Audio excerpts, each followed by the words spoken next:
इस बार फसल अच्छी होगी पिताजी।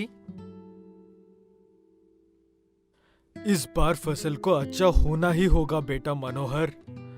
अब तक 2 बार कर्जा ले चुके हैं। जमींदार का स्वभाव अच्छा है, इसलिए वो कुछ नहीं कह रहा है। ये है मनोहर और वो उसके पिता सूर्यकांत। दोनों ही किसान हैं और बिना किसी की मदद के खुद ही अपने खेत के सारे काम करते हैं। पिछले साल बाढ़ की वजह से सारी फसल पानी में बर्बाद हो गई थी।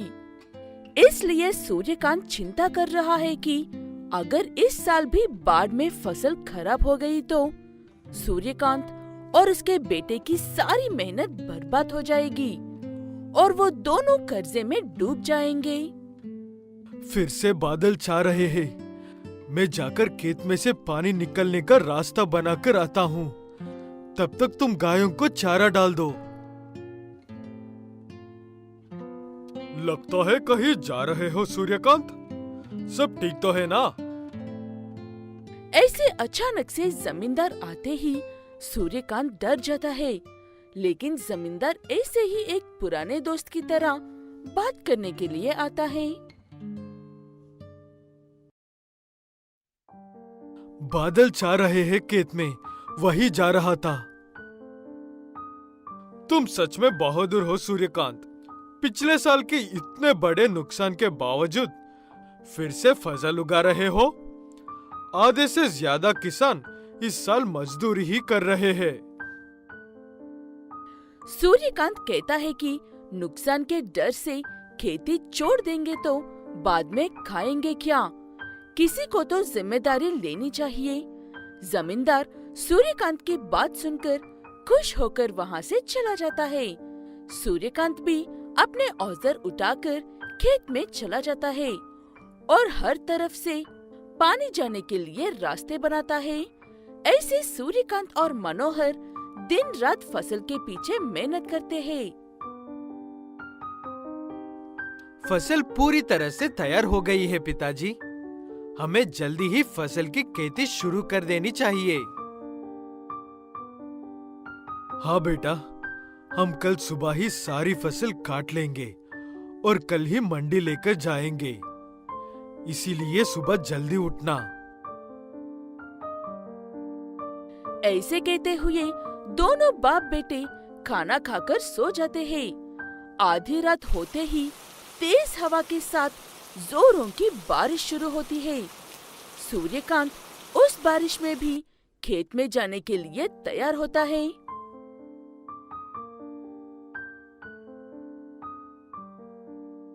पिताजी, खेत में इतनी सारी रास्ते बना तो दिया है आपने। अब इस बारिश वहाँ पर जाने का क्या फायदा? बारिश के थमने का इंतजार करते हैं। जैसे ही बारिश थोड़ी सी कम होगी, हम पहले खेत में जाएंगे। ऐसे कहते हुए मनोहर अपने पिता को रोक लेता है, लेकिन वो बारिश कम होने का नाम ही नहीं लेती है। इंतजार करते करते सुबह हो जाती है, लेकिन बारिश कम नहीं होती है। इसलिए चाहे जो भी हो कहकर मनोहर और सूर्यकांत खेत में छाते पकड़कर जाते हैं। हवा और बारिश इतने तेज थी कि उसके छाते रास्ते में ही फटकर उड़ जाते हैं। खेत में पहुंचकर देखा तो वहां पर टूटकर बिखरे हुए पेड़ों के अलावा कुछ भी नहीं था। लेकिन पास में ही दूसरा किसान अपनी बची हुई फसल को एक कवर से छुपने की कोशिश कर रहा था।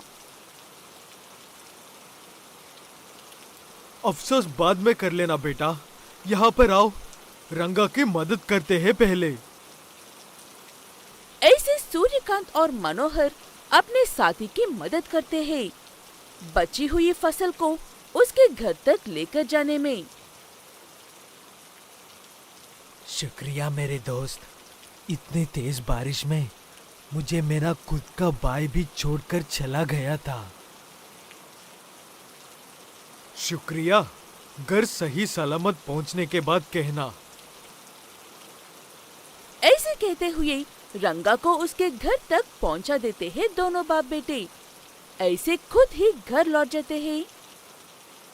घर पहुंचने के बाद सूर्यकांत की तबीयत बहुत ज्यादा खराब हो जाती है, पानी में भीगने और फसल के बारे में सोचने की वजह से। 2 दिन बाद बारिश कम होती है।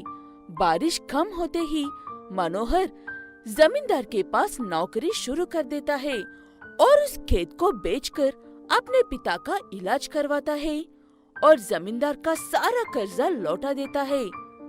ऐसी बाढ़ की वजह से एक किसान पूरी तरह से हमेशा के लिए हार जाता है। पवन कुमार एक 10वीं कक्षा का लड़का है। पवन बिना आगे पीछे सोचे अपने मन में जो आए बोलता रहता है और ये कभी नहीं सोचता है कि उसकी बातों से सामने वाले को कितना तकलीफ होती है।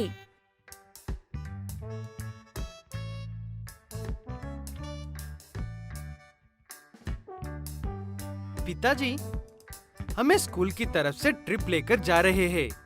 मुझे 10,000 रुपए चाहिए। 10,000 तो नहीं है बेटा मेरे पास।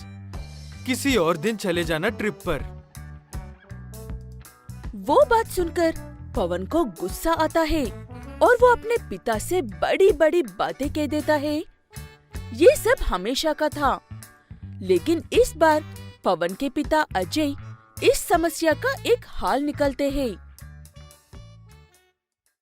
वो सब तो ठीक है बेटा, लेकिन तुम्हें एक छोटा सा काम करना है। किचन में कुछ कांच की ग्लासें हैं। तुम्हें जब भी गुस्सा आए हर बार एक ग्लास तोड़ दो और जो वजह है उसे एक चिट्ठी पर लिख दो। ठीक है कहकर पवन वहाँ से चला जाता है।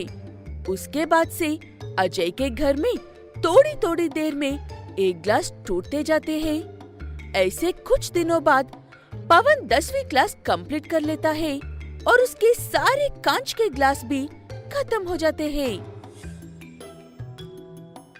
पिताजी, सारे कंच के ग्लासेस खत्म हो गए हैं। इस बार गुस्सा आने पर क्या करूं? गम लो और जितनी बार गुस्सा आए उतनी बार एक एक ग्लास को फिर से जोड़ते जाओ।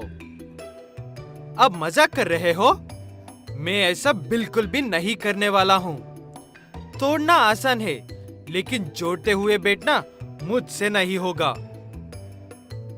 जोड़ना तो तुम्हें पड़ेगा ही बेटा, वरना 10th में इतनी घटिया नंबर से फेल होने के लिए मुझे तुम्हें घर से बाहर निकलने के लिए ज्यादा सोचने की जरूरत ही नहीं पड़ेगी।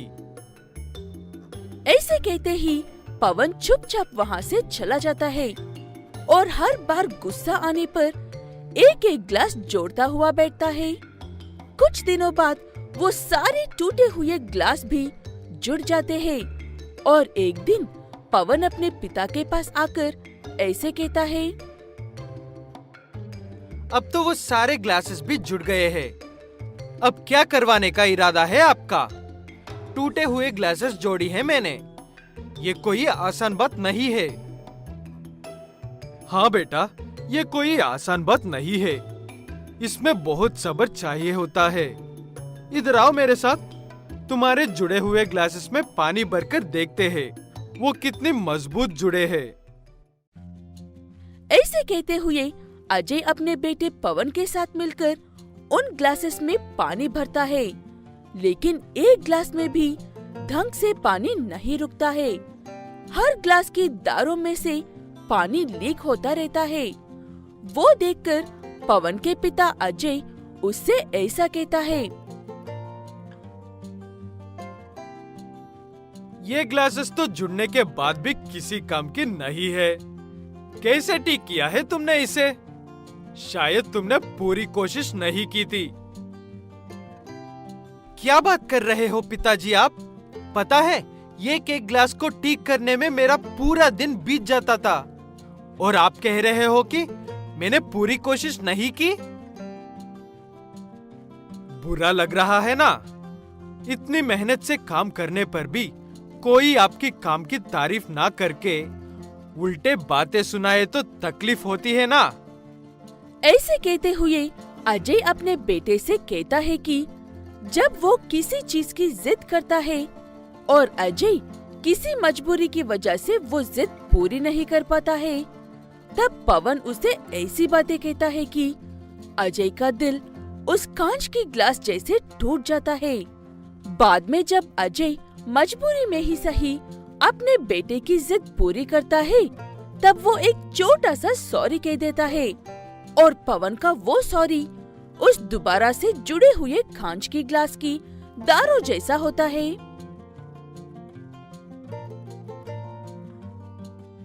तुमने गम से ग्लास तो जोड़ लिया और सॉरी कहकर मुझे मना तो लिया, लेकिन वो दोबारा जुड़ने वाली ग्लास किसी काम की नहीं है, ना ही तुम्हारी सॉरी किसी काम का होता है।